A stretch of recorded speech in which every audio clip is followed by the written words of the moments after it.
جہاں تک وہ مالک کہتا ہے ان اللہ هو الرزاق ذو القوۃ المتین، وہ تو خود بے حساب روزی دینے والا ہے اور بے حساب اقتدار والا ہے۔ تو پہلی بات یہ واضح ہو جانا چاہیے کہ جو بھی فرائض ہیں، حقوق چاہے اللہ کے ہوں چاہے بندوں کے ہوں، ان کا فائدہ خود ادا کرنے والے کو ہے، اور ادا نہ کرنے کی شکل میں نقصان بھی ادا نہ کرنے والے کو ہے۔ ٹھیک ہے، اب جہاں تک یہ بات ہے کہ دو حقوق کی دو قسمیں کیوں ہیں، تو سیدھی سیدھی بات ہے کہ اللہ نے ہم کو اکیلے رہنے کے لیے بنایا نہیں ہے، لوگوں کے ساتھ رہنا ہے، معاشرے کو وجود میں آنا ہے۔ تو وہ کون سا معاشرہ ہو؟ ایک دوسرے کا پاس و لحاظ رکھنے والا، ایک دوسرے کا خیال رکھنے والا، ایک دوسرے کی عزت کرنے والا، ایک دوسرے کے درد و غم میں شریک ہونے والا، یا خود غرض اپنے فائدے کے لیے دوسرا کتنا نقصان اٹھا لے، اپنی عزت افزائی کے لیے دوسروں کو کتنی توہین کر دی جائے، کیسا معاشرہ؟ تو ہر انسان جس کی روح ذرا سے بھی سلامت ہے وہ کہے گا کہ نہیں، ایک پرسکون معاشرہ، ایک دوسرے کی عزت دینے والا، ایک دوسرے کا پاس و لحاظ رکھنے والا معاشرہ درکار ہے۔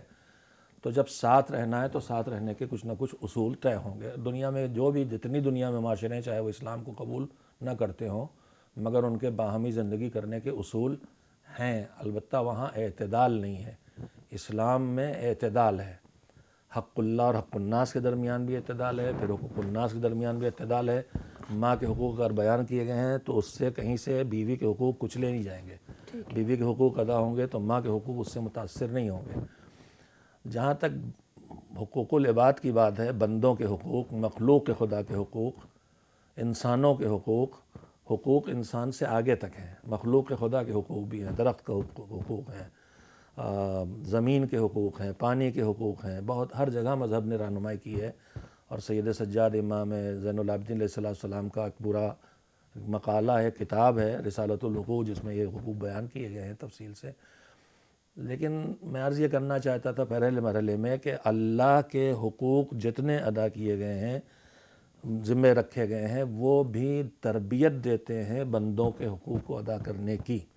تو بنیادی طور پر مالک ہماری فلاح کے لیے اس نے حقوق کا تعین کیا اور اس میں حقوق العباد رکھے ہیں، اور اس کا خلاصہ یہ ہے کہ ہر وہ چیز جو انسان کو انسان سے دور کرے، اس عمل کو مالک یا مکروہ یا حرام کرتا ہے، اور ہر وہ کام جو انسان کو انسان سے نزدیک لائے، اس عمل کو مالک یا واجب یا مستحب کرتا ہے، جو بھی گفتگو میں دھیرے دھیرے سامنے آئے گا انشاءاللہ۔ ٹھیک ہے، بہت شکریہ۔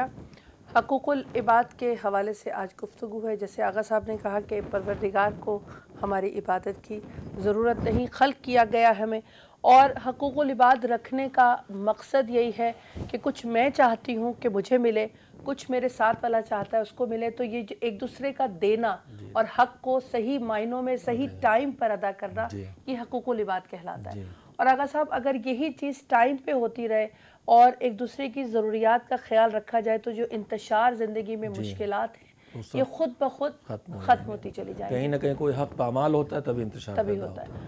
ابھی یہی کہتے ہیں نا کہ جو خدا نے نظام رکھا ہے کہ خمس کا، زکوٰۃ کا، صدقے کا، خیرات کا، اگر وہ ادا کر دیا جائے تو شاید بلکہ یقیناً کہیں بھی کوئی بھی مشکلات کا شکار نہ ہو۔ یہ مولا علی کا جملہ ہے جس کا مفہوم یہ ہے کہ کہیں بھی اگر کوئی بھوکا ہے تو اس کا حصہ کسی نے ناجائز طور پہ اپنے قبضے میں کر رکھا ہے۔ البتہ ایک اور تھوڑی سی وضاحت کر دوں کہ حقوق العباد کا لفظ بولنے پر ہمارے دماغ میں صرف مالیات آتے ہیں۔ ٹھیک ہے۔ حقوق اللہ کی بھی دو قسمیں ہیں، ایک وہ حق ہے جو پیسے سے ادا ہوگا، ایک وہ حق ہے جو فریضہ، حق یعنی فریضہ، جو جسم سے ادا ہوگا۔ نماز ہے، اس میں پیسہ نہیں خرچ ہوتا، صرف ہاتھ پیر، زبان، دل، دماغ لگتے ہیں۔ روزے میں پیسہ نہیں خرچ ہوتا، جو خرچ ہوتا ہے وہ ہماری سحر افطاری میں خرچ ہوتا ہے، روزے کی عبادت میں نہیں، وہ تو بچت ہے۔ لیکن مثلاً حج ہے، اس میں پیسے خرچ ہوں گے، تو یہ حقوق اللہ میں ہے، جبکہ اس کا بڑا حصہ حقوق اللہ میں۔ البتہ حج ایک ایسی عبادت ہے جو گلدستہ عبادت ہے جس میں سب کچھ ہے، حقوق اللہ بھی ہیں، حقوق العباد بھی ہیں، اور اس میں پھر یہ دوسری قسم جو حقوق العباد ہے اس میں دو طرح کے حقوق کہلاتے ہیں، حقوق مالی اور حقوق بدنی یا حقوق غیر مالی۔ مالی حقوق کا مطلب یہ ہے کہ میری پیداوار، کمائی پر کیا دینا ہے، بچت پر کیا دینا ہے، یہ دو فریضے ہیں، ایک کا نام زکوٰۃ ہے، ایک کا نام خمس یا خمس، دونوں لفظ صحیح ہیں۔ قرآن مجید میں خمس کا لفظ استعمال ہوا ہے، البتہ خمس بھی صحیح ہے۔ ٹھیک ہے۔ تو یہ دو واجب ہیں مالیات کے۔ تیسرا واجب ہے فطرہ۔ جو رمضان کے بعد ہے، بہت چھوٹی مقدار میں ہے۔ چوتھا واجب انسان کی غلطیوں پر ہے کفارہ، جس میں روزے کا کفارہ ہے، حج کی غلطیوں کے کفارات ہیں، نذر، عہد، قسم، شکنی کے کفارات ہیں، اس میں کھانا کھلانا، کپڑے دینا، اس طرح کی چیزیں ہیں، قربانی دینا، اس طرح کی چیزیں، یہ بھی مالی حقوق ہیں، یہ واجبات میں ہیں۔ تو واجبات میں بھی مالی حقوق کی دو قسمیں ہیں، کچھ غلطیوں پر لازم ہوتی ہیں، ہمیشہ نہیں، اور کچھ ہر انسان پر جو زندہ ہے اور کھا رہا ہے ٹھیک ہے، اس پر ہیں۔ ہمارے دماغوں میں بیٹھا خمس جو ہے وہ بچت پہ ہوتا ہے، اور ہمارے ہاں سیونگ کا مطلب کروڑ پتی ہونا سمجھا جاتا ہے۔ ابھی وضاحت کریں گے انشاءاللہ گفتگو میں، آپ خود ہی اس طرف توجہ دیں گی۔ تو ایک مالی حقوق ہیں، اور مالی حقوق پھر بھی تھوڑی توجہ ہمارے اوپر ہے، ان مالی حقوق میں واجبات ہیں اور مستحبات ہیں۔ صدقات، صدقے کا مطلب 2 پاؤنڈ یا 5 پاؤنڈ نکال کے ڈبے میں ڈالنا نہیں، صدقے کا مطلب ہر وہ کار خیر اپنے پیسے سے کرنا جو مجھ پر واجب نہیں ہے، ٹھیک ہے، چاہے میں وہ ڈبے میں ڈال کے فقیر تک پہنچاؤں، چاہے میں کسی غریب کی کفالت کروں، چاہے میں کسی کمزور گھرانے کی بچی کی شادی کروا دوں، کسی کمزور بچی کی تعلیم دلوا دوں، یہ سب مالی حقوق ہیں، اور یہ بھی فریضے کی طرح ہیں۔ ایسا نہیں ہے کہ ان سے چشم پوشی ہمیں بالکل بری الذمہ کر دے گی، بس یہ فرائض واجبات میں شمار نہیں ہے ان کا، یہ صدقات کہلاتے ہیں۔ تو مالی حقوق کی 2 قسمیں ہو جاتی ہیں، واجب اور مستحب، اس میں صدقات وغیرہ آ جاتے ہیں۔ لیکن غیر مالی حقوق سے بہت زیادہ ہیں۔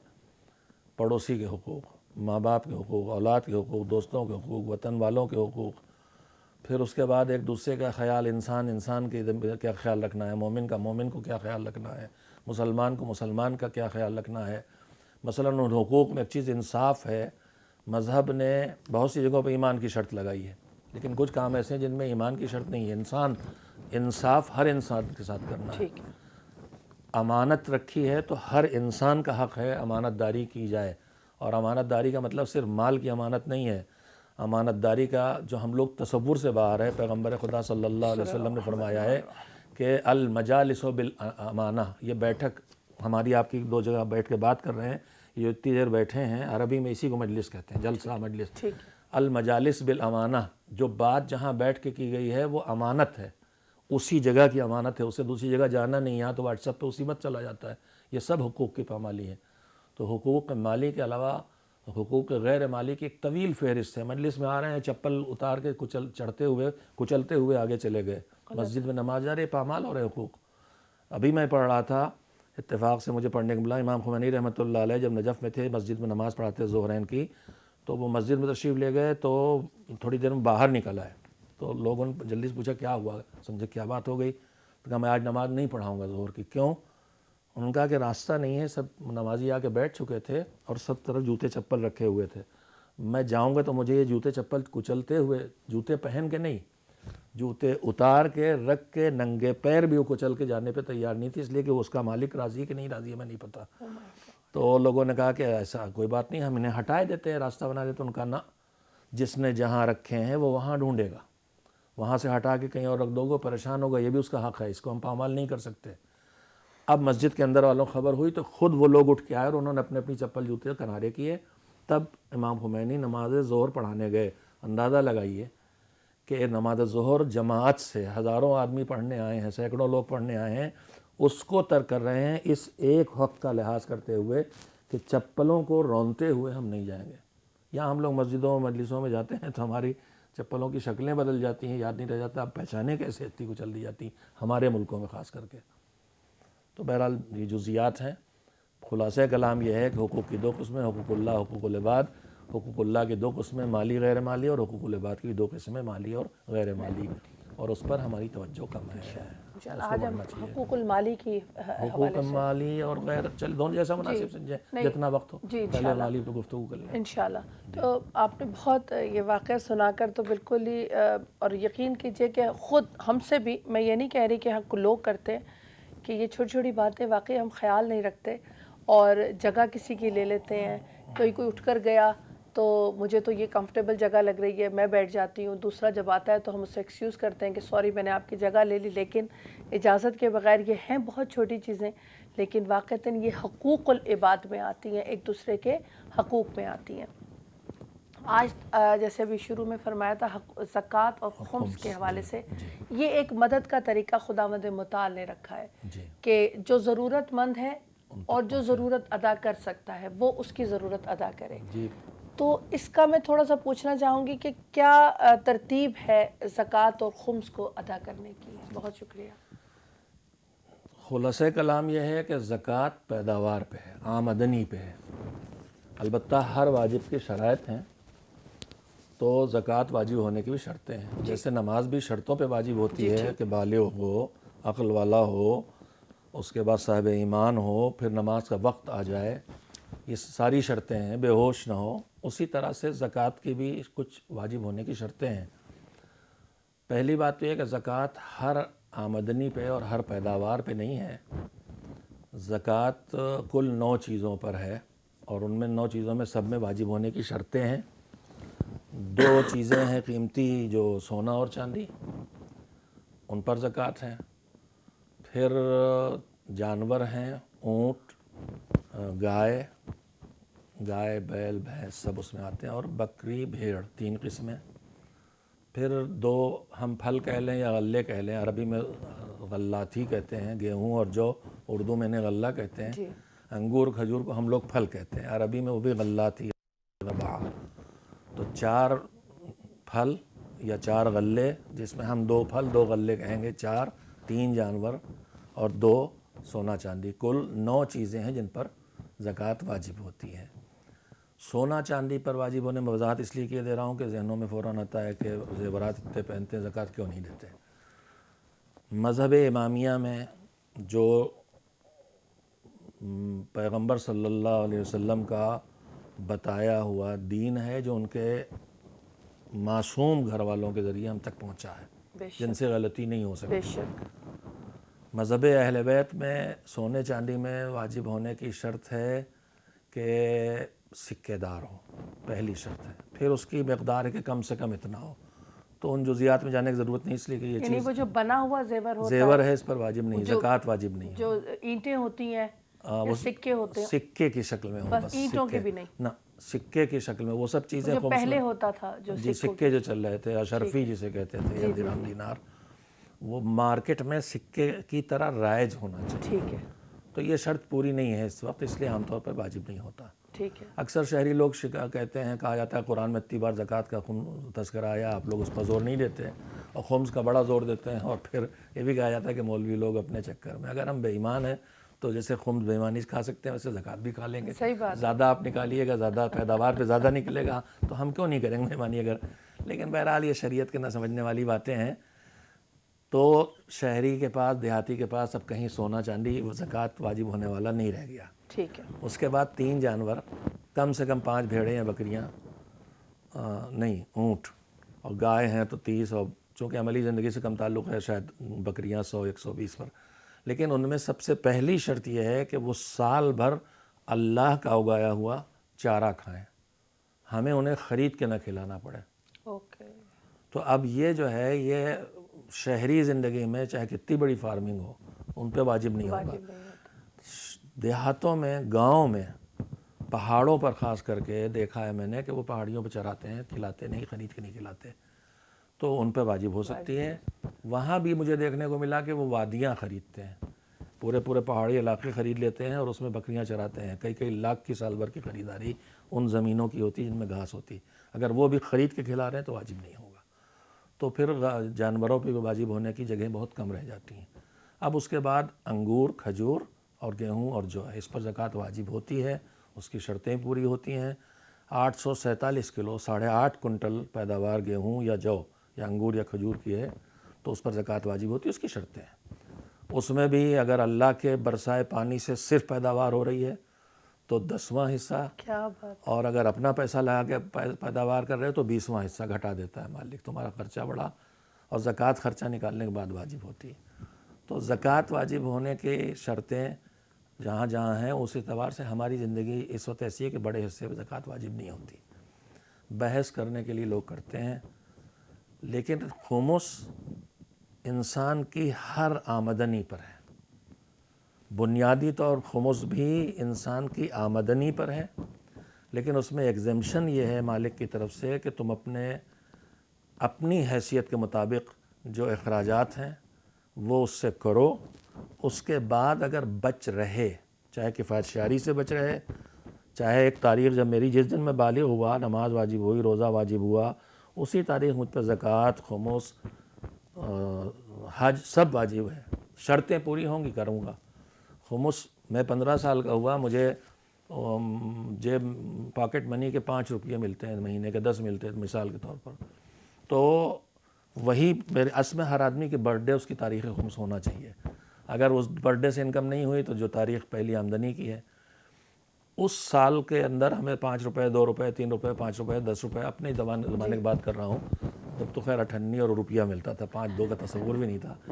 میرا پہلا خم 2 روپے کچھ پیسے نکلا تھا، مجھے اتنا یاد ہے۔ میرے ماموں مولانا بنسکری نے حساب کروایا کہ تمہارا 1 سال ہو گیا اور تمہیں ہم خرچہ دیتے ہیں پڑھنے کا 30 روپے مہینہ مثلاً، اور تمہارے پاس کیا بچا ہے؟ ہم نے جوڑا جاڑا 2 روپے کچھ پیسے نکلے تھے۔ تو یہ جو تصور سیونگ کا ہے کہ لاکھوں ہزاروں بچے، مولانا خرچہ ہی نہیں پورا ہو رہا، قرضے میں ڈوبے، سال گزرا آپ کا، 1 سال کی تاریخ معین ہے، اس تاریخ پر جو بچ گیا ہے، نقد ہو، بینک میں ہو، یا گھر میں وہ سامان جو کنزیوم ہو کے ختم ہوتا ہے جیسے شکر، چاول وغیرہ، چائے کی پتی، پیٹرول، جو بچا اس کا 5واں نکال دو، جو نکال دیا دوبارہ اس پر نہیں نکالنا۔ ٹھیک ہے۔ اچھا، گھر میں جو رکھا ہوا اناج ہے، جی دالیں ہیں، جیسے میں نے بھی ایک ڈیٹ رکھی ہوئی ہے جی، آبویسلی، اس کو جوڑنا پڑے گا۔ جی، تو وہ کرتے ہی مطلب ہوں جو گے۔ دالیں ہیں جی، چاہے 1 کلو ہے چاہے آدھا کلو، چاہے اس کا 100 سب۔ گرام ہے، چاہے 5 گرام ہے۔ اچھا، سوٹ کا بھی میں نے سنا ہے جو انسٹچ ہوتے ہیں یا اسٹچڈ ہوتے ہیں، ہم نے پہنے نہیں اور وہ سال کی ڈیٹ آ گئی اصل ہے۔ میں جو واجب ہے، جو بچت کہلاتی ہے، ہمارا سامان 2 طرح کے ہوتے ہیں۔ اچھا، ایک سامان وہ ہے جو کنزیومیبل ہے، یعنی خرچ کریں گے گھٹے گا ختم ہو جائے گا۔ ایک سامان یہ ہے کہ ہمارے پاس استعمال میں آئے گا اور وجود میں رہے گا، ہم صوفے بیٹھے ہیں، استعمال کریں گے، وجود میں رہے گا۔ یہ ہم نے خریدا، اس پہ بیٹھ گئے، رہائش اختیار کر لی، اب اس پہ خمس نہیں۔ خوب صحیح ہے۔ کپڑے ہم نے خریدے پہننے کے لیے، سلے ہوئے صحیح، لیکن سال بھر نہیں پہنے، استعمال میں نہیں آئے تو واجب ہو جائے گا۔ ٹھیک ہے، ٹھیک۔ آپ لوگوں کے لیے بھی ہوگا کیونکہ یہ چیزیں واجبات میں ہیں، تو ہمارے لیے ان کا جاننا، ان کو کیسے ادا کرنا ہے، کس وجہ سے ادا کرنا ہے اور کیا طریقہ ہے، یہ سب چیزیں ابھی جو ہم خمس پہ بات کر رہے تھے کہ خمس کو کس طرح سے واجب ہے، کن کن چیزوں پہ واجب ہے، اور اس کے لیے بہترین طریقہ کیا ہے۔ السلام علیکم آغا صاحب۔ علیکم السلام ورحمۃ اللہ۔ آپ نے بریک پہ جانے سے پہلے فرمایا کہ کوشش کریں کہ ایک ڈیٹ کو فکس کر لیں۔ جی مطلب طریقہ کار میں سب سے آداب میں یا طریقہ کار میں یہ آتا ہے کہ ایک ڈیٹ رکھیں، اس ڈیٹ پہ آپ کی جیب پہ، آپ کے گھر میں اناج کسی بھی صورت میں جو بچت ہے، یہ استعمال نہیں ہوئی، جی اس پہ آپ کو 20% دینا ہے، جی 20% دینا ہے۔ یعنی اگر 100 روپیز کی چیز ہے تو 20 روپے سے 20 روپے نکال دیے، اور 20 روپے میں کیا حصہ بنے گا؟ یہ خمس کہلاتا ہے۔ خمس اس میں کہتے ہیں 1/5 کو۔ ٹھیک ہے، 10ویں پارے کی پہلی آیت متعلق ہے اس واجب سے، سورہ برات کی آیت ہے، سورہ توبہ کی، وَاعْلَمُوا أَنَّمَا غَنِمْتُمْ فَأَنَّ لِلَّهِ خُمُسُهُ وَلِلرَّسُولِ وَلِذِي الْقُرْبَى وَالْيَتَامَى وَالْمَسَاكِينِ وَابْنِ السَّبِيلِ، کہ جو بھی تمہیں آمدنی ہو اور حاصل ہو اس کا خمس ہے۔ اللہ، رسول 6 حصے دار بتائے ہیں، جسے مذہب امامیہ میں سمیٹ کے 2 حصوں میں تقسیم کیا گیا ہے۔ ایک حق امام یا سہم امام، اور ایک حق سادات یا سہم سادات۔ ٹھیک ہے، حق امام یا سہم امام، امام کے اختیار کی چیز ہے، امام جہاں مناسب سمجھیں وہاں خرچ کریں، ٹھیک ہے، اور غیبت کے دور میں جو امام کی نیابت کے فرائض انجام دے رہے ہیں، نائب امام یعنی مرجع تقلید ہمارا جو ہو، اس کے حوالے کیا جائے، وہ دین کے کاموں میں اور قوم کی ضرورتوں میں جہاں امام مناسب سمجھتے ٹھیک ہے، کوشش کر کے وہیں خرچ کریں گے، جس میں قوم کی فلاح کے سارے کام ہیں۔ ٹھیک اس میں تعلیم ہے، معالجہ ہے، غریبوں کی مدد ہے، ایک قوم کی جو ضروریات ہیں سب اس سے پوری کی جائیں گی۔ اور ایک اکیلا یہ حق ہے مالیات میں کہ جس کا اختیار نکالنے والے کے حوالے نہیں کیا گیا ہے، صرف ایک، باقی جتنے والی واجبات مالی ہیں، زکوٰۃ، فطرہ، صدقہ، نذر، کفارہ، سب کا اختیار خود اس کے حوالے رکھا گیا ہے جس کے ذمے وہ واجب ہیں۔ ٹھیک ہے۔ صرف خمس کا آدھا حصہ مرکزی کاموں کے لیے مرکز کے حوالے کیا جائے، جو مرکز یا امام یا نائب امام ہو گیا، ٹھیک ہے، آدھا سہم سادات ہے، جو صرف سید کا حق نہیں ہے، وہ سید جو ضرورت مند بھی ہو، جس کی اپنی آمدنی اس کے اخراجات سے کم ہو، کام ہو، اس کے حوالے کیا جائے گا۔ میں نے فقیر کا لفظ اس لیے نہیں بولا کہ فقیر کے تصور سے ہمارے دماغوں میں جی غلط آ مانگنے والا آ ٹھیک ہے، جاتا ہے۔ ٹھیک مانگے چاہے نہ مانگے، اگر اس کی آمدنی کم ہے، وہ غیرت مند ہے، ہاتھ نہیں پھیلاتا، شرافت سے تنگ زندگی بسر کر رہا، لیکن جس سطح کا رہنے ہے معاشرے میں، جس لیول کا ہے، اس لیول کی آمدنی اس کی نہیں ہے، تو اس ضروریات پوری کی جا سکتے ہیں۔ یہ سہم سادات ہے۔ اس میں بھی امام خمینی رحمۃ اللہ علیہ اور رہبر انقلاب، ان کا نظریہ یہ ہے کہ بنا پر امام خمینی کا شاید بنا پر احتیاط واجب تھا، اور رہبر کا فتویٰ ہے کہ سہم سادات بھی سیدھے خرچ نہیں کر سکتے، ان کی پرمیشن سے ہی دیا جائے گا۔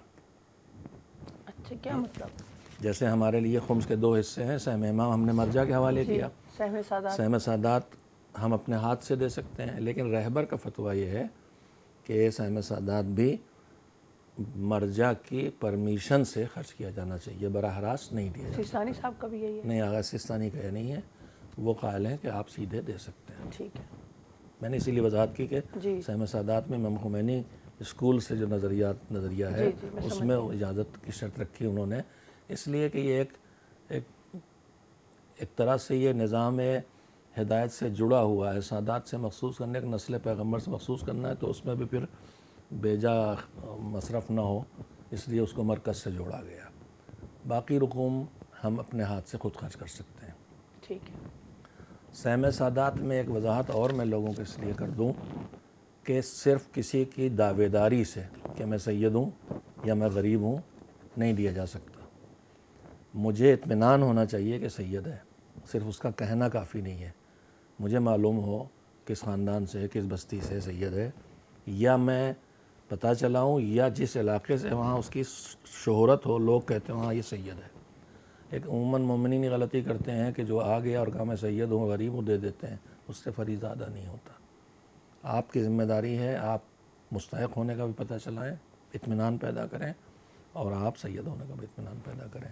اور تمام رقوم شرعی میں ہم ساری دل کی نرمی اسی میں دکھلاتے ہیں، کوئی آیا اس کو ہم نے حوالے کر دیا کہنے پہ بری ذمہ نہیں ہوں گے جب تک حقدار تک نہ پہنچائیں، اس لیے کہ ہر جگہ غلط لوگ ہوتے ہیں، پھر یہ غلط طریقے سے رقوم شرعی حاصل کرنے والے حقدار کو محروم کرتے ہیں۔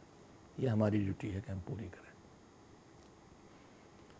آقا صاحب ایک سوال تھا میرا، ابھی آپ نے فرمایا کہ سہم سادات کے حوالے سے فی الحال ابھی ہم بات کر رہے ہیں، جی، سہم سادات کا مطلب کچھ مرجع کا یہ ہے کہ اجازت سے ہو، اور صرف کچھ بظاہر اس وقت موجودہ لوگوں میں امام خمینی خمینی صاحب کے اسکول سے مربوط ہے، چونکہ ان کے شاگرد جی اس میں ٹھیک ہے، رہبر کا فتویٰ یہ ہے ٹھیک کہ ان ہے، کی اجازت ٹھیک ہونا ہے۔ چاہیے۔ اور دوسرا یہ، اچھا ایک اور پوچھنا تھا کہ سہم سادات یا کوئی بھی صدقہ خیرات ہوتی ہے تو صلہ رحمی، جیسے ہر ایک کو پہلے کہا گیا کہ اپنے رشتہ داروں، اپنے رشتہ داروں کو ترجیح دیں۔ سب سے جو فرسٹ پریورٹی ہے وہ میرے قریب ترین میرے رشتہ دار، میرے اقارب، میرے عزیز، جن فطرے کو میں بھی یہی کہا گیا میں جن کو ہے۔ جانتی جی، ہوں، جی، ان کا شجرہ بھی جانتی ہوں، جی، ان کے کو سادات ہونے ترجیح کی دی بھی جائے۔ گارنٹی ہے۔ تو اچھا اگر ہم سب یہی کریں جی کہ اپنے قریب کو ترجیح دیں تو پورا معاشرہ صحیح حقدار تک مال پہنچے گا، اس میں خود غرضی نہیں ہے، بالکل یہ نظام دین ہے۔ ہم شناختہ شدہ حلقے سے اٹھائیں گے اور سب کے چھوٹے چھوٹے حلقے ہوں گے، سب جگہ صحیح لوگ پہچانے جائیں، ان تک جائے گا۔ تو شریعت نے قانون اس لیے بنایا ہے۔ ٹھیک ہے، اور اس سے یہ بھی ہوگا نا کہ جب میں اپنے حلقے میں، یا میں جس کے حلقے میں ہوں، مجھے اگر خدا نخواستہ مدد کیا، جیسے بھی ضرورت ہے، تو اگر میری مدد ہو رہی ہے تو وہ اپنے حلقے میں، تو سب پورا نظام آٹومیٹکلی ایک سسٹم کے ٹھیک تحت ہوتا چلا جائے گا، اور اس میں انسان کو جذباتی اور قلبی طور پر بھی ایک اطمینان ہوگا کہ میں نے اپنے، رقم تو میری نہیں تھی لیکن میری مدد اس کو مل گئی، تو اس میں ایک کرنے کا جذبہ بھی بڑھ جائے گا کہ یہ پیسہ نکل کے کہیں اور نہیں جا رہا، گھی گر رہا کھچڑی میں۔ ٹھیک ہے۔ اچھا میں نے ایک دفعہ پہلے یہ بھی سنا تھا کہ اگر نان سید ہے، جی، ٹھیک ہے، اور زیادہ ضرورت مند ہے بنسبت اس سید کے، تو یہ میں نے سنا تھا کہ اس سید کے ہاتھ میں دے دیا جائے اور وہ اپنی مرضی سے نان سید کو دے دے، تو یہ کہاں تک ایتھینٹک ہے بات؟ ہم کسی سید کو اتنا ہی سہم سادات دے سکتے ہیں جتنی اس کی ضرورت ہے، اچھا اس سے زیادہ نہیں دے سکتے۔ 1 سال کی ضرورت سے زیادہ رقم ہم کسی کو نہیں دے سکتے۔ اب ہم تو اس سے شرط نہیں لگا سکتے تم کو دے رہے ہیں تم اس کو دے دو، یہ کھیل ہے شریعت سے اور کھیل ہے مالک سے۔ ہم کسی غریب سید سے جا کہیں کہ 1 لاکھ روپے ہم تم کو دے رہے ہیں، لیکن اس شرط پہ کہ اس میں 50,000 تم کو ہمارے اس فلاں دوست کو جو سید نہیں اس کو دینا، یہ ہم زبردستی اس کے ساتھ بلیک میل کر رہے ہیں۔ وہ تو کرے گا بیچارہ کہ چلو 50 مل جائیں، لیکن یہ صحیح طریقہ نہیں، یہ خود کو فریب دینا ہے اور مالک سے فریب معاذ اللہ کرنا ہے۔ یہ وہ طریقے ہیں جو ہم نے جائز نہیں ایجاد کیے ہیں اور کھیل رہے اپنے آپ سے جی کھیل رہے بالکل ٹھیک ہے۔ ہمارے پاس ایک کالر ہے جی بسم جی، اللہ۔ بہت شکریہ۔ السلام علیکم ورحمۃ اللہ وبرکاتہ۔ جی وعلیکم السلام۔ جی کون میری بہن کہاں سے؟ جی میں پاکستان سے بات کر رہی ہوں، گجرانوالے سے۔ جی میری بہن، میرا نام ریحانہ کوثر ہے۔ میں یہ آپ کی باتیں سن رہی ہوں، آغا صاحب کی بھی یہ خمس کے بارے میں یہ بتا رہے تھے کہ میں تو رہبر کی تکلیف میں ہوں اچھا اور میں خمس نکالتی ہوں۔ ہم نے بھی ایک تاریخ رکھی ہوئی ہے، ٹھیک ہے اس میں ہم خمس نکالتے ہیں، ٹھیک ہے پر ہم نا خمس اپنی مرضی سے دے دیتے ہیں۔ آدھا ہم مدرسے میں دے دیتے ہیں، آدھا ہمارے محلے میں جو سید ہے تو وہ سید ہی ہیں، غریب ہیں ہمارے محلے میں، تو وہ ان کو آغا صاحب نے کہا کہ ان کو نہیں دینا تو یہ رہبر کو دینا ہے۔ یہ ذرا نہیں ہمارے محلے میں جتنے غریب سید رہتے ہیں جی جی ٹھیک ہے۔ جی تو ان کو نہ دیں ہم۔ اچھا چلیں آپ کے سوال کو کلیئر کر دیتے ہیں، جواب آغا صاحب ابھی دیتے ہیں، آپ فون رکھ کے ٹی وی پہ سن لیجئے جواب۔ بہت شکریہ میری بہن۔ وہ آپ سمجھ گئے سوال نا؟ جی اصل میں چونکہ اب تک فقہا نے سہم سادات میں شاید ہم نے ان میں سے کسی فقیہ کی کبھی تقلید نہیں کی جس کے ہاں سہم سادات کی شرط تھی، تو ہمیں یہ نیا لگ رہا ہے۔ لیکن میری بہن جب مقلد ہیں تو رہبر کا استفتاءات کا اردو ترجمہ چھپا ہے، اس میں خمس کے چیپٹر میں جا کے دیکھ لیں، انہوں نے ان کا یہ فتویٰ ہے کہ نہیں۔ اب مسئلہ یہ ہے کہ آپ کیا کر رہی تھیں وہ آپ کو چھوڑنا پڑے گا۔ اس کا راستہ یہ ہے کہ ان سے اجازت لے کے آپ اسی سید کو دیں جس کو دینا ہے، ان سے اجازت لیں یا ان کے وکیل سے اجازت لیں۔ آپ جو مدرسے میں دے رہی تھی وہ ہر مدرسے کو سہم امام نہیں دیا جائے گا۔ میں پھر عرض کروں، آپ جس کی تقلید میں ہیں اس مرجع کا اجازہ اس مدرسے کے پاس زبانی نہیں تحریری ہونا چاہیے۔ سارے مراجع تحریری اجازت دیتے ہیں، تحریر ہونا چاہیے، اس پر آپ دے سکتی ہیں جس کی آپ تقلید میں ہیں، اس کا اجازہ اگر ہے۔ بہت سے لوگ یہ بھی کر رہے ہیں جو دین کو کاروبار بناتے ہیں کہ اجازہ کسی کا ہوتا ہے، تقلید کرنے والا کوئی اور کسی اور کا خمس دینے والا ہوتا ہے، وہ کہتے ہیں ہاں ہم اب اجازہ ہے۔ تو خالی اجازہ ہونا کافی نہیں، جس مرجع کی آپ تقلید میں اس کا اجازہ ہونا چاہیے تحریری طور پہ۔ تحریری۔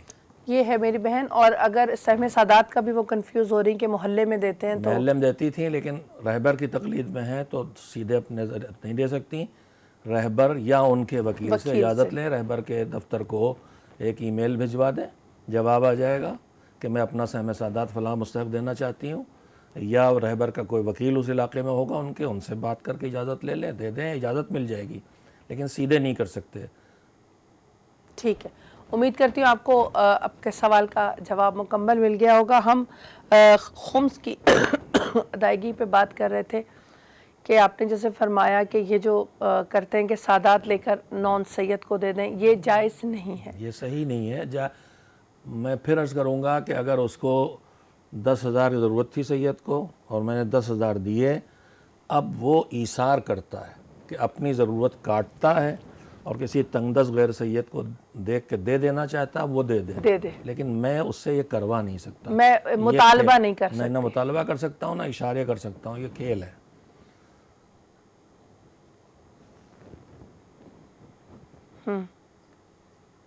خمس کے اس پہ نہیں ہے۔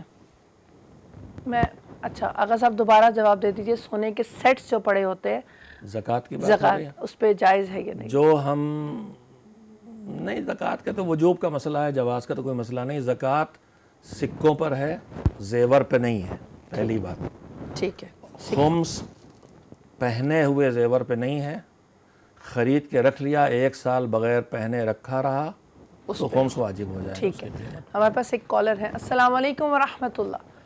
وعلیکم السلام، مجھے علامہ صاحب سے ایک سلام۔ سوال جی کرنا جی تھا۔ میری بہن نام بتائیں گی اپنا پلیز؟ میرا نام فاطمہ ہے، میں نوٹنگھم سے بات کر رہی جی جی فرمائیے میری بہن۔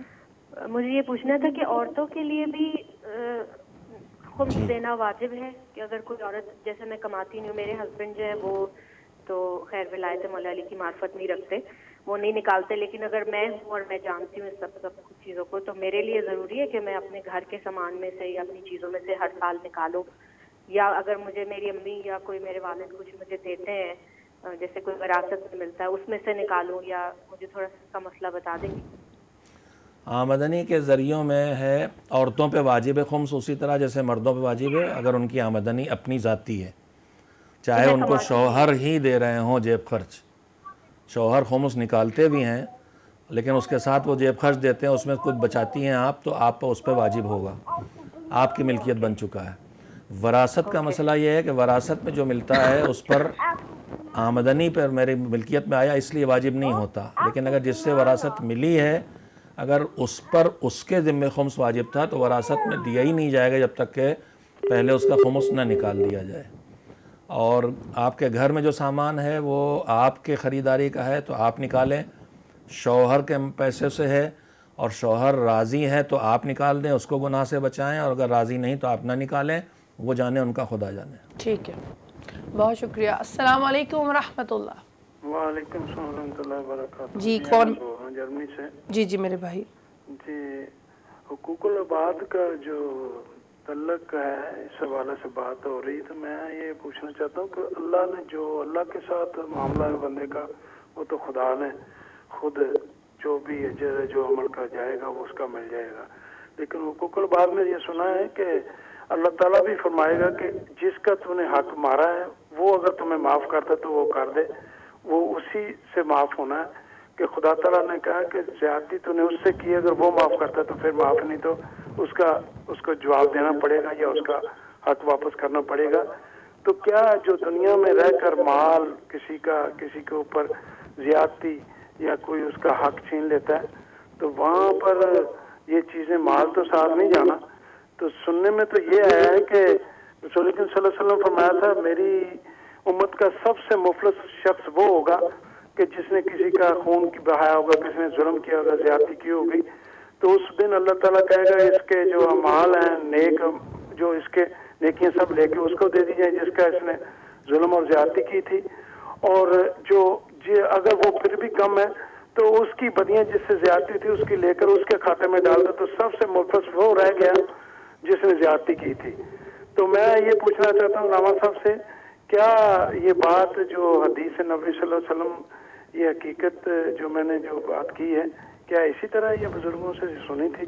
میں پوچھنا چاہتا جی ہوں۔ بالکل، جو روایت آپ نے بیان کی ہے کہ حضور نے پوچھا سب سے زیادہ مفلس کون ہے، تو جو آپ نے بتایا وہ روایت کا خلاصہ ہے کہ جو بندوں کے حقوق، چاہے وہ مالیات ہوں اور چاہے وہ میری زبان نے کسی کی توہین کی، غیبت کی، کسی کا دل دکھایا، سب ان حقوق میں شامل ہیں۔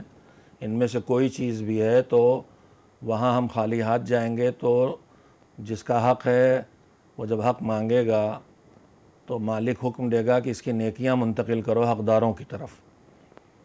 اس کے بعد بھی اگر حق باقی رہ جائیں گے تو پھر کہا جائے گا کہ اب جو حقدار ہے اس کے گناہ ہٹاؤ اس کے نام عمل سے، اور اس کے ذمہ حق لے کے گیا ہے اس کے نام عمل منتقل کرو۔ نتیجہ یہ ہوگا کہ حقوق العباد لے کے جانے والا نام عمل سے نیکیاں خالی ہو جائیں گی، اللہ محفوظ رکھے، اور دوسروں کے گناہ ہمارے ذمے ان حقوق کی وجہ سے آ جائیں گے، اور روایت کہتی ہے خالی اعمال ہو جائیں گے، خالی ہو جائے گا نامہ عمل، اور جہنم میں منہ کے بل ڈھکیل دیا جائے گا۔ اللہ اس سے محفوظ رکھے۔ اسی لیے اللہ کا حق بہت اہم ہے، لیکن حقوق العباد کی ادائیگی اس سے زیادہ اہم ہے۔ وہ کریم پروردگار معاف کر دے گا، لیکن بندہ جب تک خود معاف نہیں کرے گا اللہ معاف نہیں کرے گا۔ اور حقوق العباد میں بھی ہم لوگوں نے گفتگو مالیات کی طرف کی تھی، جو جی اس پر گفتگو چل رہی تھی، باقی انشاءاللہ جی اگر جی وقت ہوا تو پھر دوسرے حصے پہ بات کریں گے۔ انشاءاللہ ہمارے پاس اگر کالر نہیں ہے تو میں چاہوں گی کہ ہم گفتگو کو تھوڑا آگے اور جی مزید تو لے جائیں۔ خمس میں میرے خیال میں جس واجبات یعنی خمس واجب ہونے کے شرائط، اس کو مزید گفتگو ہو جائے تو زیادہ جی بہتر جی ہے۔ ضرور، بہت شکریہ۔ دیکھیے پہلی بات تو میں نے عرض کی کہ تاریخ اصل میں تو وہی ہے جو ہم بالغ ہوئے، لیکن اگر بالغ ہونے پہ آمدنی نہیں ہوئی تو تاریخ وہ ہے جس تاریخ پہلی بار آمدنی ہوئی۔ ٹھیک ہے، اب اگر ہم خمس اب تک نہیں نکالا ہے تو ابھی اسی لمحے تاریخ ہے.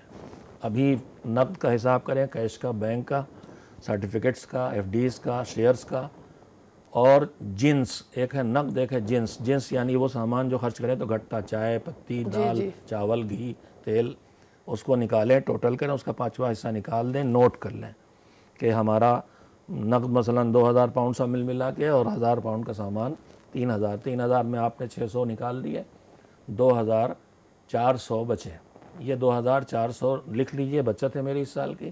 یہی تاریخ اگلے سال آئے، پھر ہم نے دیکھا 5000 بچے ہیں، تو 2400 تو پچھلے سال کے، ان پہ خمس واجب نہیں ہے. نکال 2600 جو بچے ان کا خمس نکلے گا. پھر ٹوٹل کریں گے. ٹھیک ہے. ہمارے پاس کالر ہے. السلام علیکم ورحمۃ اللہ. وعلیکم السلام احمد. دوبارہ میں چھوٹا سا ایک سوال اور اگر اجازت ہو تو کر سکتا ہوں؟ جی ضرور فرمائیے. جی وہ یہ ہے کہ پاکستان میں آئے دن یہ 2 مہینے 3 مہینے 4 مہینے کے بعد یہ دھرنا جو سسٹم چل چکا ہے، کیا یہ اسلامی نگاہ سے یہ کوئی ہے کہ رسول اکرم صلی اللہ علیہ وسلم تو رحمت للعالمین لوگوں کے راستے کھولنے آئے تھے، ایک کانٹا بھی اگر گرا ہو تو وہ راستے سے اٹھا دیا جائے، تو وہ بھی جنت میں داخل کرنے کی نوید سنائی تھی میرے آقا نے کہ اگر تو نے کسی کا راستہ صاف کر دیا ہے کہ کسی کو تکلیف نہ پہنچائے.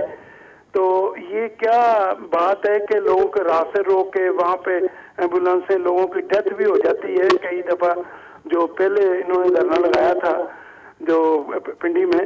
تو اب یہ دیکھیں نام اسلام کا لیتے ہیں لیکن کام جو ہے وہ کفر سے بھی آگے نکال دیتے ہیں کہ کسی کا آپ دیکھیں ڈاکٹر کے پاس جانا ہے، کوئی زچہ بچہ کی مریض عورت ہوتی ہے، وہ اگر جانا چاہتے ہیں تو جنہوں نے راستے بالکل ٹوٹلی بند کر دیے، کوئی جا نہیں سکتا، آگے لگا دیے، املاک جلا دیے لوگوں کی روٹی روزی کا، اور جن کو اگر مار دیتے ہیں.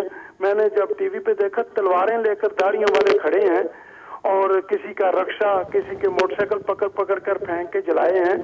کیا اسلام میں اس چیز کی کہیں سے ملتی ہے کوئی ریکارڈ سے؟ صاحب کا 1400 سال زندگی جو گزری، کیا صرف ہمارا ملک رہ گیا اس کام کے لیے؟ 56 ممالک کا کبھی کسی ملک میں کوئی کبھی کسی قسم ایسی بات نہیں ہوئی جو ہمارے جو زیادہ اسلام لے کے آ گئے ہیں.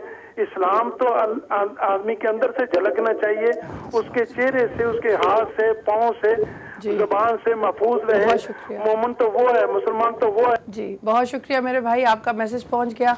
آغا صاحب حقوق العباد میں یہ بھی آتا ہے، سب کچھ ہے. نیکسٹ کالر لیں. نہ کسی کا راستہ روک سکتے ہیں، نہ کسی کی پراپرٹی جلا سکتے ہیں، سب کا جواب دینا پڑے گا. سیرت رسول سے ناواقفیت کا نتیجہ ہے. ہم کسی کا راستہ روک کے نماز تو پڑھ نہیں سکتے. کیا بات ہے. علیکم السلام. کون میری بہن کہاں سے؟ میں پنجاب پاکستان سے. جی نام بتائیں گی پلیز؟ جی تحسین فاطمہ. جی فرمائیے. سوال یہ ہے کہ جہیز کا جو سامان ہوتا ہے، مطلب اگر زیادہ ہو اور پورا سال اس میں سے یوز ہی نہ ہو، ٹھیک ہے، برتن وغیرہ یا بستر وغیرہ وہ پورا سال یوز ہی نہیں ہوتے، ٹھیک ہے، تو ان پہ خمس جو ہے وہ ایک دفعہ ہوگا یا ہر سال ہوگا ان چیزوں؟ ٹھیک ہے میری بہن، بہت شکریہ آپ کے اس سوال کا. آپ فون رکھ کے اپنا جواب سن لیجئے. جی آغا صاحب. برتن وغیرہ انہوں نے جو کہا، جہیز کی جو چیزیں ہوتی ہیں، جہیز میں جو چیز ہم لڑکی کو مل گئی ہے یا جو لڑکی کو دینے کے لیے رکھی ہے؟ جہیز بس انہوں نے بات کی ہے کہ جو پڑا ہے اور استعمال نہیں ہو رہا. جہیز میں جو چیز ہم نے دھیرے دھیرے ہمارے معاشرے میں رائج ہے کہ لڑکی کے لیے دھیرے دھیرے جہیز خریدتے ہیں، اس پہ خمس واجب نہیں ہوتا سال بھر رہے بھی. لڑکی کی ملکیت ہونے کے بعد اگر اس نے 1 سال تک یوز نہیں کیا تو اس پہ خمس واجب ہے. بہت شکریہ. السلام علیکم ورحمۃ اللہ. السلام علیکم. وعلیکم السلام. حسین. لبیک یا حسین. جی سب سے پہلے تو باجی فضا میں آپ کی قدم بوسی کرنا چاہتی ہوں. آپ زیارات سے ہوتے ہیں، مولا ہم سب کو نصیب کرے زیارات. الہی آمین، الہی آمین. اور دوسرا میں یہ کہنا چاہتی ہوں کہ آپ کا پروگرام بہت اچھا ہے. بہت شکریہ. آپ کے بعد عثمان قاضی نے بڑا اچھے عثمان جعفری نے بڑے اچھے طریقے سے سنبھالا اس پروگرام کو. بہت شکریہ. تو ہم یہ پوچھنا چاہتی ہوں، میں پاکستان سے پنجاب سے آپ کا رضی بات کر رہی ہوں. جی جی جی. سے السلام علیکم مولانا صاحب. وعلیکم السلام ورحمۃ اللہ وبرکاتہ. جناب میں یہ پوچھنا چاہ رہی ہوں کہ یہ جو بچوں کو جو رشتے دار آ کے دیتے ہیں 1000 1500 20 قسم کے وہ جمع کیے ہوتے ہیں. اب میری کنڈیشن یہ ہے کہ میں جو ہوں ڈائیورسی ہوں، ٹھیک ہے اور میں اپنی سسٹر کے یہاں رہ رہی ہوں. ٹھیک ہے تو میں وہ جو یعنی خرچہ میرا تو میری سسٹر اٹھا رہی ہیں، لیکن میں وہ بچوں کا جمع کیا ہوا ہے. اب وہ کیا مجھے اس سے بھی خمس کرنا ہے؟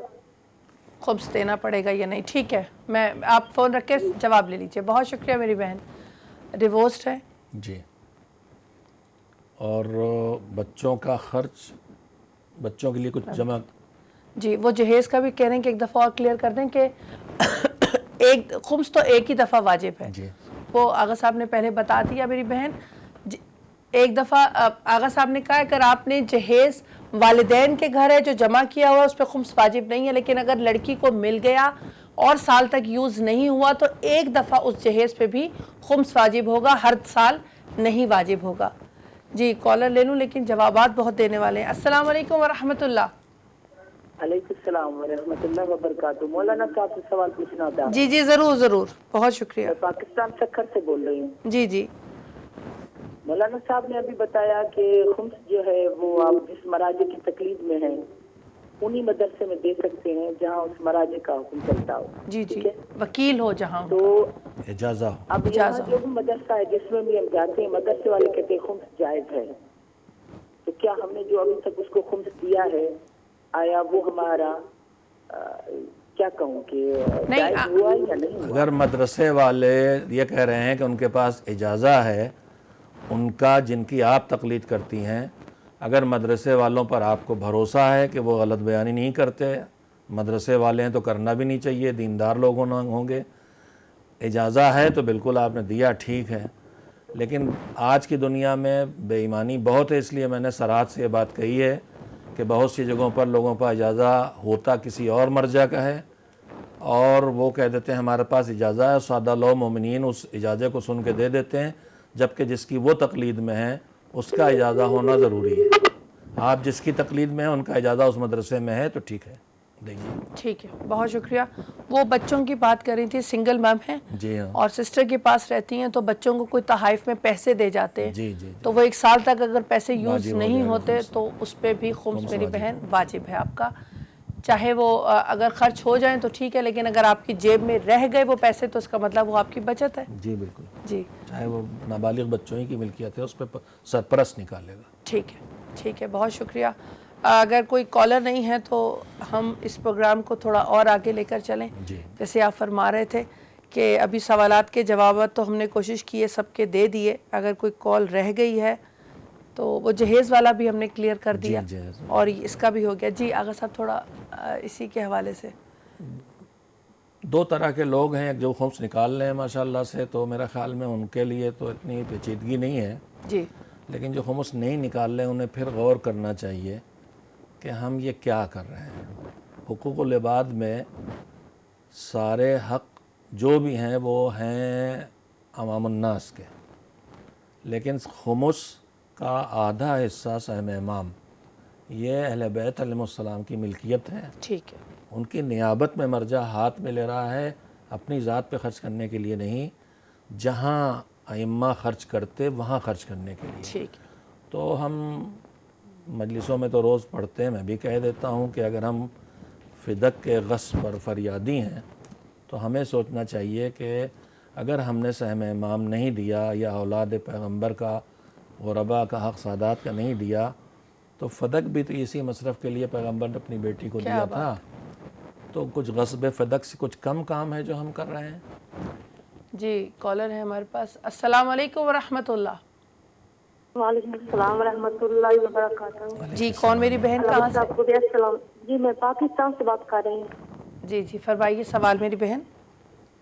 جی علامہ صاحب سے میرا یہ سوال ہے کہ نماز شب پڑھی جاتی ہے نا اور جو نماز وتر پڑھی جاتی ہے ایک رکعت، اس میں اس کی قنوت پڑھنے کے بعد بھائی 40 مرحومین کے لیے مغفرت کی دعا مانگی جاتی ہے، اس کے بعد بھائی اپنے لیے رضا خراب کے لیے دعا مانگ لیں یا نماز مکمل کرنے کے بعد اپنے لیے دعا مانگ. آپ کہہ رہی ہیں قنوت میں مرحومین کے لیے دعائیں مانگنی، تو کیا اپنے لیے مانگ سکتے ہیں کہ نہیں؟ نہیں، مرحومین کے لیے مانگنے کے بعد اپنے لیے اس وقت مانگ لیں یا نماز مکمل کرنے کے بعد میں مانگ. ٹھیک ہے ٹھیک ہے. قنوت میں جتنی دعائیں پڑھتی ہیں آپ وہ سب اپنے لیے تو ہوتی ہیں. 70 بار استغفار آپ اپنے لیے کر رہی ہیں، العفو، معاف کر دے، معاف کر دے، معاف کر دے، اپنے لیے کہہ رہی ہیں۔ ھذا مقام العائذ بک من النار، جہنم سے پناہ لینے والا محتاج تیری بارگاہ میں کھڑا ہے، اپنے لیے کر رہی ہیں، تو وہ ساری دعا آپ کے لیے ہیں، اور 40 افراد جو مستحب ہے وہ دوسروں کے لیے دعا ہے، تو باقی دعائیں آپ اپنے لیے کر رہی ہیں۔ اس کے بعد بھی اگر کوئی خصوصی دعا اپنے لیے کرنا چاہتی ہیں آپ کر سکتی ہیں، اور مستحب نماز میں آپ اپنی زبان میں بھی کر سکتی ہیں، عربی میں نہیں، آپ کو جو ذاتی دعا کرنا ہے اپنی زبان میں بھی کر سکتی ہیں۔ جی بہت شکریہ۔ السلام علیکم ورحمۃ اللہ۔ وعلیکم السلام۔ جی کون میرے بھائی؟ میں قبلہ صاحب سے بات کرنی ہے۔ جی جی فرمائیے، آپ آن لائن ہیں، نام بتائیں گے پلیز؟ جی افضال ہے۔ جی جی فرمائیے۔ جی میں 10 سال سے بیمار ہوں، چارپائی پہ ہوں۔ مولا آپ کو صحت۔ تو وہ ہمارا یہ جو ہے بستر پڑے ہوئے ہیں، تو 2 بستر پڑے ہوئے ہیں، کیا ہمیں اس کا بھی وہ دینا ہے، خمس دینا ہے ہم نے؟ بستر پڑے ہوئے 10 سال سے میں چارپائی پہ ہوں، گرا ہوں، میں کام نہیں میں کر سکتا، میری بھائی مدد کرتے ہیں۔ تو بستر کون سے آپ جو یہ بچھانے والے بستر؟ اگر بستر 1 سال تک بیکار پڑے رہے، استعمال میں نہیں آئے تو خمس دینا ہوگا، اور اگر استعمال میں آ چکے ہیں تو ان پہ نہیں ہے۔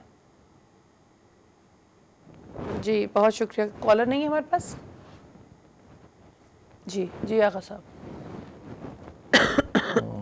ہم یہی عرض کر رہے تھے کہ جس نے جو خمس نہیں نکال رہا ہے جی اسے سوچنا چاہیے کہ یہ غصب حق اہل بیت ہے۔ تلخ ضرور بات میری لگ رہی ہے، لیکن میں صاف لفظوں میں عرض کر رہا ہوں، یہ سیدھے سیدھے غصب حق اہل بیت ہے، اور غاصب حق آل محمد پر لعنت کرنے والا سوچے کہ یہ لعنت اس کی طرف تو واپس نہیں آ رہی۔